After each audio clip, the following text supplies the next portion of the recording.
আসসালামু আলাইকুম। আশা করি সবাই ভালো আছেন।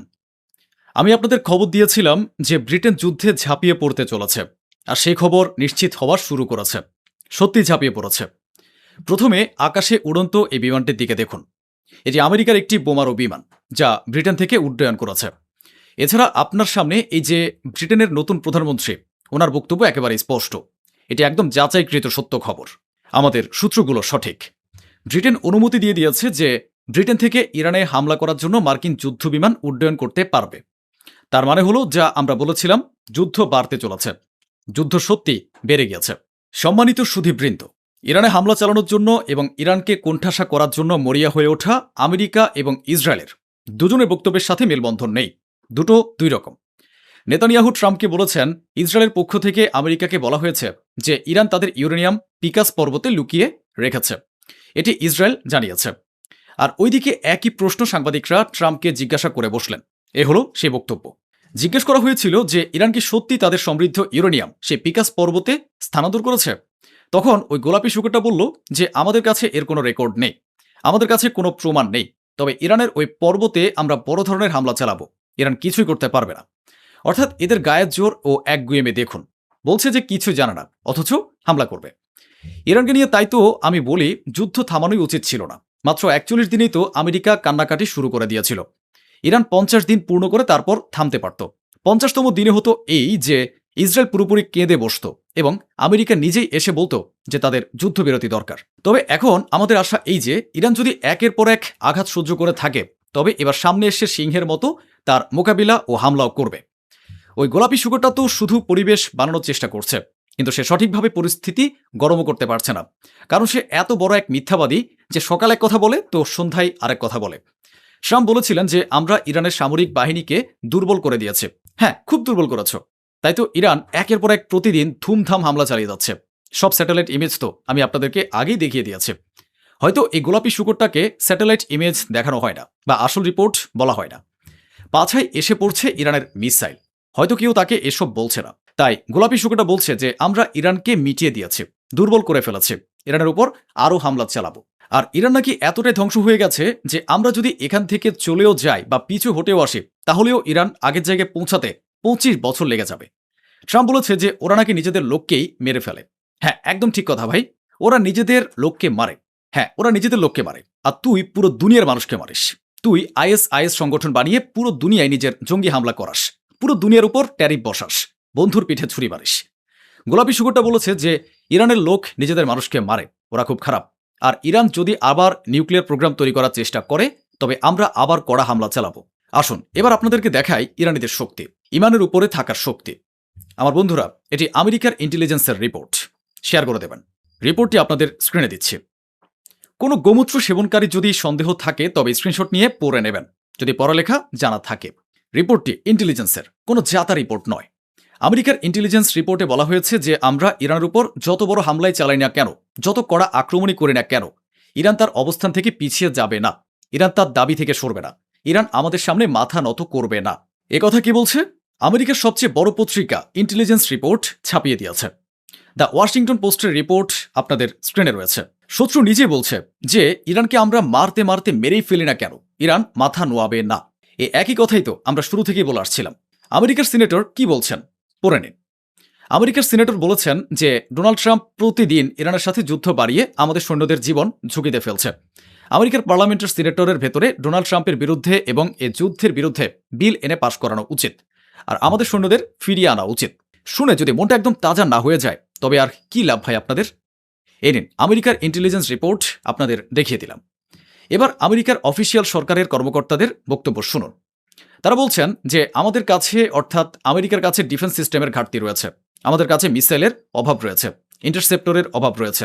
আমার মনে হয় না আমাদের সেনাবাহিনী ট্রাম্পকে এই কথাটা জানাচ্ছে।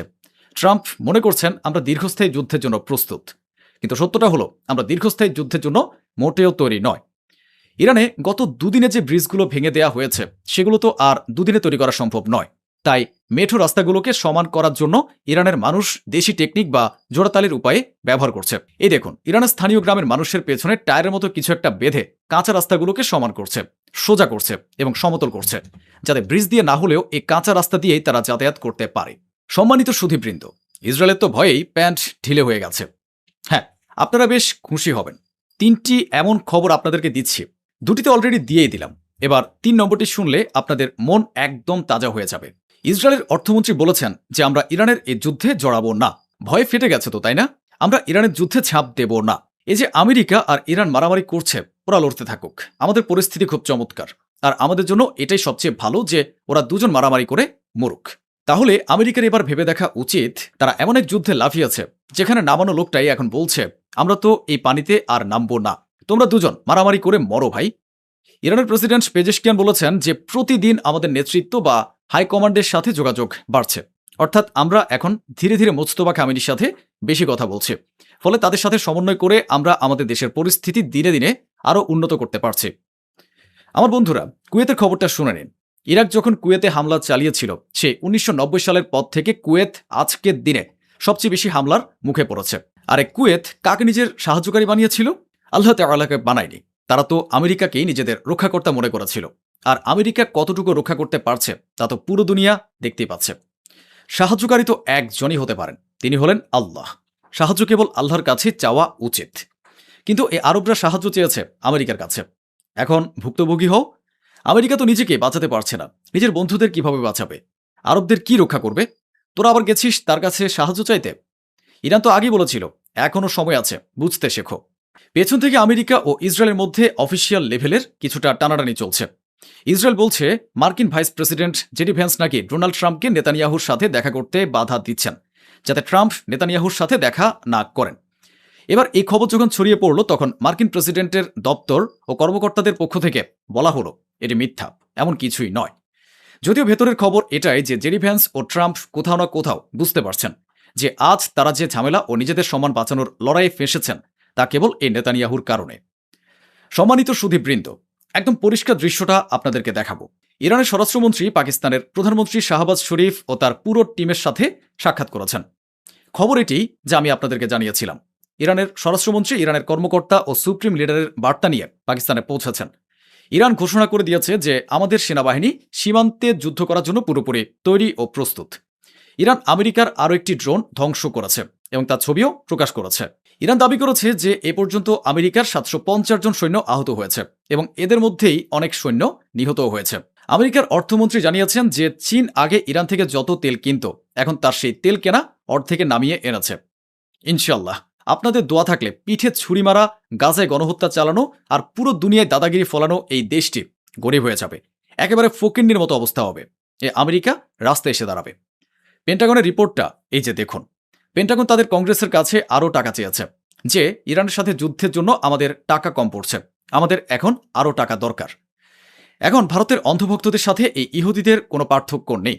তফাৎ শুধু একটাই, ইহুদিতে দেখতে সুন্দর হয় আর এরা একেবারে গাধার মতো। এবার দেখুন অবস্থাটা দেখুন। ইনি একজন আমেরিকান নারী সৈন্য, যিনি জর্ডানে মার্কিন ঘাঁটিতে ইরানের হামলায় নিহত হয়েছেন। এখন তার ছবি নিয়ে ইসরায়েলিরা যেখানকার টেলিগ্রাম গ্রুপেই দেখতে পাচ্ছেন ৭,০০০-এর বেশি মেম্বার রয়েছে। এছাড়া ফেসবুক ও অন্যান্য জায়গায় এই যে নিহত মার্কিন নারী সৈন্য, তাকে নিয়ে তারা ঠাট্টা মশকরা করছে। তারা লিখছে ডোনাল্ড ট্রাম্প যে আমাদের সাথে বিশ্বাসঘাতকতা করেছেন তার পরিণতি এটি। ট্রাম্প নাকি ইসরায়েলের কথায় সায় দিয়ে ইরানের উপর নতুন করে হামলা চালাননি, ইসরায়েলকে না জানিয়ে যুদ্ধবিরতি করে নিল, চুক্তি করে ফেলল আর ৪১ দিন পর ইরানের সাথে যুদ্ধ থামিয়ে দিল। তারা এটাকে বিশ্বাসঘাতকতা বলে মনে করছে।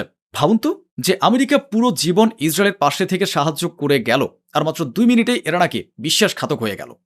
ভারতের অন্ধভক্তদের সাথে এই ইহুদিদের কোনো পার্থক্য নেই। সম্মানিত সুধীবৃন্দ, পাকিস্তানের প্রধানমন্ত্রী শাহবাজ শরীফ ইরান ও আমেরিকা উভয় পক্ষকে বলেছেন যে শান্তি শৃঙ্খলা বজায় রেখে টেবিলে আলোচনার মাধ্যমে যেন ঝামেলা মিটিয়ে ফেলা হয়। অন্যদিকে ইরান বুলগেরিয়াকে হুমকি দিয়েছে। বলেছিলাম না যুদ্ধ ছড়াবে। ইরান বুলগেরিয়াকে স্পষ্ট জানিয়ে দিয়েছে যে তোমাদের ওখান থেকে যদি আমাদের উপর মিসাইল আসে তবে এমন পাল্টা হামলা করব